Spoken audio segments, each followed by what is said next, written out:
তাদের জন্য বলছি। মালিক বলছেন 6 জন নারীকে আমি, রাসূল বলছেন 6 জন নারীকে আমি জাহান্নামে দেখছি। তার মধ্যে 1 নাম্বার হচ্ছে তারা বেপরদায় থেকে চুলগুলো ছেড়ে রাস্তা দিয়ে হাঁটে যারা। এরকম নারী চাঁপাইনবাবগঞ্জে না, এটা আমাদের দিকে আছে। আছে নাকি? আহা, বেপরদায় যে নারী থাকে সেই নারী জাহান্নামে চলে যাবে। 2 হচ্ছে ওই নারী জাহান্নামে যাবে স্বামীদের আনুগত্য করে না, স্বামীর সাথে তর্কাতর্কি করে, স্বামীকে সম্মান দেয় না। এমন নারী আমাদের ঘরে আছে না নাই? কার কার ঘরে আছে হাত তুলেন দেখি। মা বোনদেরকে বলছি, মা বোন আপনারা খুশি থাকেন, আপনাদের খুব ভয় পায় এটা আমরা বুঝি, একটু ক্যামেরা ঘুরাই দেখান এদের। হাত তুলবেন না আমি বুঝি, এই জন্য বাড়িতে ভাত দেবে না তো হাত যদি তুলেন আর বাড়িতে যেয়ে বলবে তোমার ভাত শেষ, আমি আর আছি, আমি আর থাকছি না। না মা, হাসির খোরাক দিচ্ছি না, আপনি আপনার স্বামীকে সম্মান করছেন না, স্বামীর কথায় কথায় তর্ক করছেন, স্বামীকে সম্মান দিচ্ছেন না। আছে না নাই জাকারিয়া ভাই? ঘরে আছে নাকি? আছে? হাসতেছে না? আরে আমার বড় ভাই পাশে বসে আছেন। হাদিস থেকে বলছি, বিশ্বনবী বলছেন ওই নারীটা জাহান্নামে চলে যাবে যেই নারী তার স্বামীকে সম্মান করে না। তাহলে আমাদের মা, আমাদের বোন, আমাদের মেয়েকে এই অন্যায় থেকে বাঁচানোর দরকার আছে না নেই? 3 নম্বরে বিশ্বনবী বলছেন ওই নারী জাহান্নামে যাবে।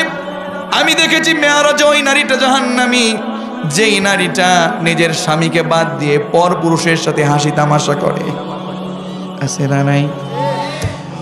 অনেক জায়গায় এটা আমার মাঝে মাঝেই বলা হয়। মুফতি আমির হামজা ভাইয়ের মুখনিসৃত বাণী থেকে শুনছিলাম, হেসে হেসে বলছিলেন টাকা পয়সা স্নো পাউডার কিনে দিয়ে খরচ করি আমরা, আর মজা মারে ভ্যান চালক, রিক্সা চালক আর দোকানদারেরা। ঠিক কিনা? আমার খুব ভালো লেগেছে কথাটা। মুফতি আমির হামজা ভাই খুব চমৎকার করে কথাটা বলছিলেন, হাসতে হাসতে। নেটে এখন ভাসছে, যেহেতু তাদের নাম স্মরণ হয়ে গেছে। এই জমিনে মুফতি আমির হামজা, রসুলের চাচা আমির হামজার উত্তরসূরি যারা আছেন, কোরআনের কর্মী যারা আছেন, আমরা দোয়া করছি ময়দান থেকে বাংলার জমিনটা এই তাফসীর কারকদের জন্য উর্বর হয়ে যাক, পড়ি আমিন। আমার বন্ধুগণ, মা আপনাদেরকে বলছি খবরদার, পরপুরুষের সাথে হাসি তামাশা, দেবরের সাথে হাসি তামাশা আছে না নাই? অথচ বিশ্বনবী বলেছেন এটা মালাকুল মউতের ন্যায়। আর আপনারা যারা বাবা আছেন, ঘরের বড় ছেলের বউকে জনমের বিরোধিতা করেন আর বলেন আমার একটা ছোট ছেলে একটু ঘরে আসতে দেয় না, একটু কথা বলে না, একটু খাবার দেয় না। আছে না নাই? বড় অবাক লাগে, বোঝে না এত মূর্খ আমাদের সমাজ। ছেলেকে বিয়ে করাবে, ছেলের সাথে বড় মেয়ের জামাইকে পাঠায় দেয়, যাও দেখে আসো মেয়ে। আছে না নাই?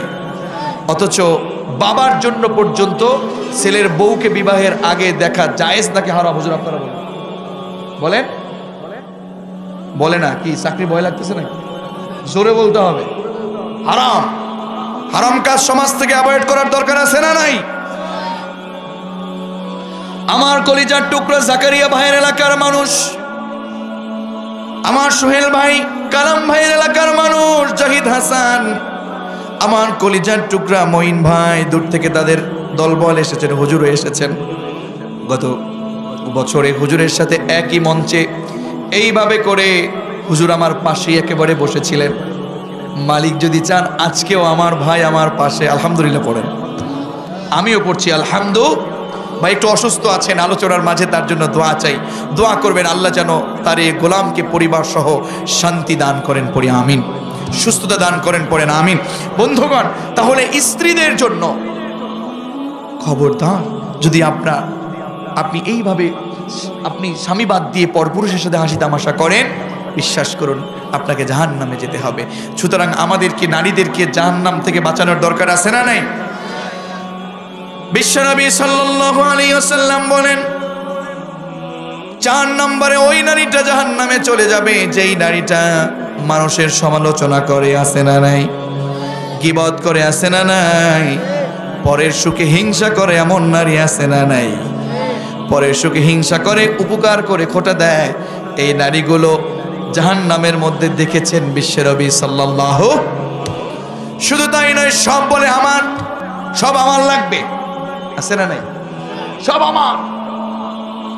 আমি তাদেরকে বলছি, নারী দাজ্জাল আসার আগে বিশ্বনবী বলেছেন কিয়ামতের পূর্বে সমাজে 7 শ্রেণীর নারী বেড়ে যাবে।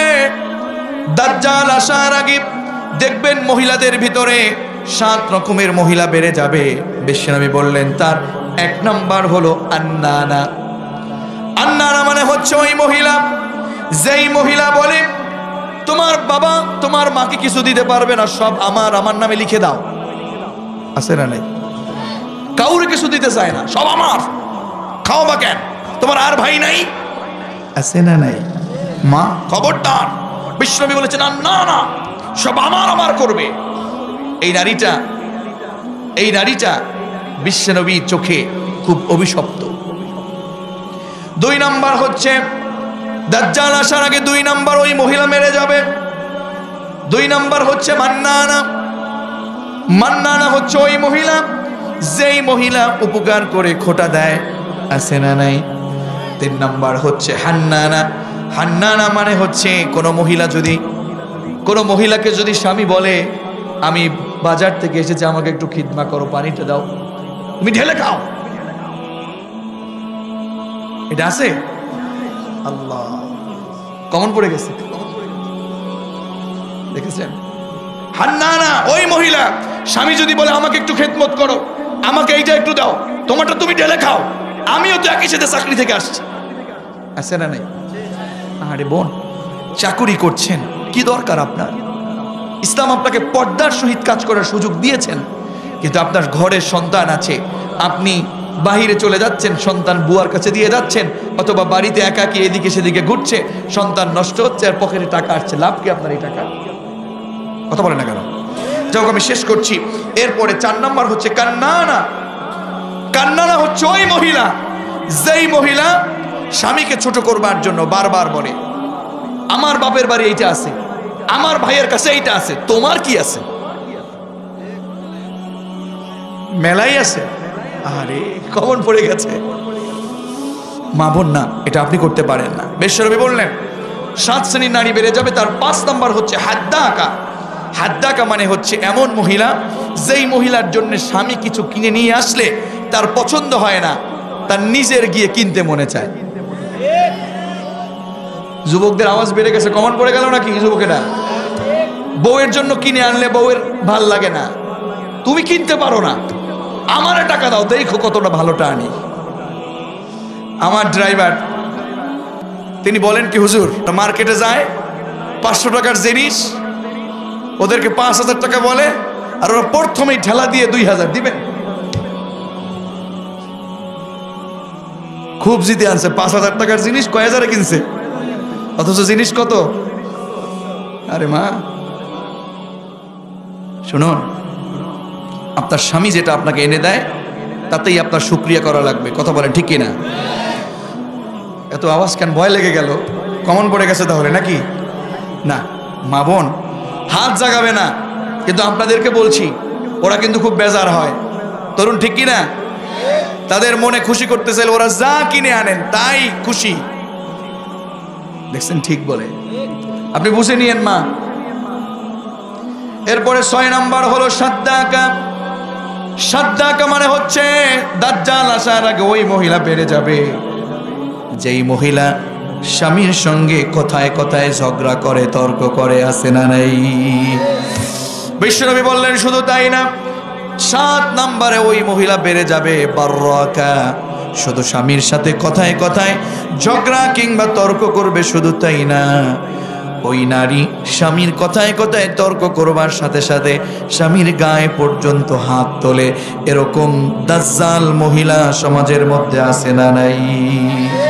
আমি আপনাকে বলছি, আপনার ঘরে এমন আদর্শ কেন যে আদর্শ পেয়ে ঐশী হয়, পাপিয়া হয়? আপনার নারীকে, আপনার ঘরের মেয়েকে অন্য বাড়িতে দেবার আগে কোরআনের শিক্ষায় শিক্ষিত করুন। আম্মাজান আয়েশা, আম্মাজান খাদিজা, হযরত ফাতিমা, আসিয়া, হাজেরা, এদের মতো নারী, এদের মতো আদর্শে আদর্শিত করুন, আর না হয় নারীগুলো জাহান্নামে চলে যাবে। কথা বলেন ঠিক কিনা? এজন্য আমার বন্ধুগণ, শেষ কথা, সূরাতুল ফুরকানের 65 নম্বর আয়াতে আল্লাহ তাআলা বললেন, হে আমার গোলামেরা, রহমানের বান্দা যারা, তারা আমার কাছে জাহান্নাম থেকে মুক্তি চেয়েছে, বলবে, পড়েন আমার সাথে, রব্বানাসরিফ আন্না আযাব জাহান্নাম ইন্না আযাবাহা কানা গরামা। আওয়াজ করে পড়েন আমিন। তাহলে জাহান্নাম থেকে আমাদের মুক্তি চাওয়ার দরকার আছে না নাই? বলছিলাম ওই কথাটা শেষ করে দিচ্ছি, যেহেতু পড়েছি আয়াত, কুল্লামা নাদিজাত জুলুদুহুম বাদদালনাহুম জুলুদান গায়রাহা লিয়াযুকুল আযাব। জাহান্নামের আগুনে যখন পড়বে, জাহান্নামের আগুনে পড়ার সাথে সাথে একেবারে চামড়াটার সাথে সাথে জ্বলসে যাবে, মৃত্যু আসবে না। মালিক বলেন, বাদদালনাহুম জুলুদান গায়রাহা লিয়াযুকুল আযাব। চামড়াটা পুড়ে যাবে, আবার বদলে দিবে, আবার পুড়ে যাবে, আবার বদলে দিবে। সেই জাহান্নাম থেকে আমাদের মালিকের কাছে মুক্তি চাওয়ার দরকার আছে না নাই? সেই জাহান্নাম থেকে বাঁচতে হলে, বাঁচতে চাইলে আজকে থেকে কোরআন কারিমের শিক্ষা নিজের ভিতরে নিয়ে কোরআনের পক্ষে থেকে কোরআনের আন্দোলন করতে হবে, সত্যের পক্ষে কাজ করতে হবে, সালাত আদায় করতে হবে, যাকাত দিতে হবে। নারীরা পর্দায় থাকবে, জান্নাতে যাওয়ার জন্য বেশি লাগে না নারীদের জন্য 4টা আমল। বিশ্বনবী বলেছেন, আল মারআতু ইযা সাল্লাত খামসাহা ওয়া সামাত শাহরাহা ওয়া আতাআত বালাহা ওয়া হাফিজাত ফুরুজাহা। 5 ওয়াক্ত সালাত নারীরা পড়বে, রমাদানের সিয়াম পালন করবে, আর স্বামীর আনুগত্য করবে, লজ্জাস্থান হেফাজত করবে। এই 4টা আমল যেই নারী করবে তাকে জান্নাত দিবে কে? সুতরাং আজকে থেকে জাহান্নাম থেকে মুক্তি চাইলে কোরআনের পক্ষে আমাদের থাকবার দরকার আছে না নাই? কারা কারা কোরআনের পক্ষে থাকতে চাই আমার রবকে শেষবারের মতো দুহাত তুলে দেখায় দেই। লিল্লাহি তাকবীর, লিল্লাহি তাকবীর। আল্লাহ আমাদের হাতগুলো কবুল করুন, পড়ছি আমিন। ওয়া আখিরু দাওয়ানা আনিল হামদুলিল্লাহি রাব্বিল আলামিন।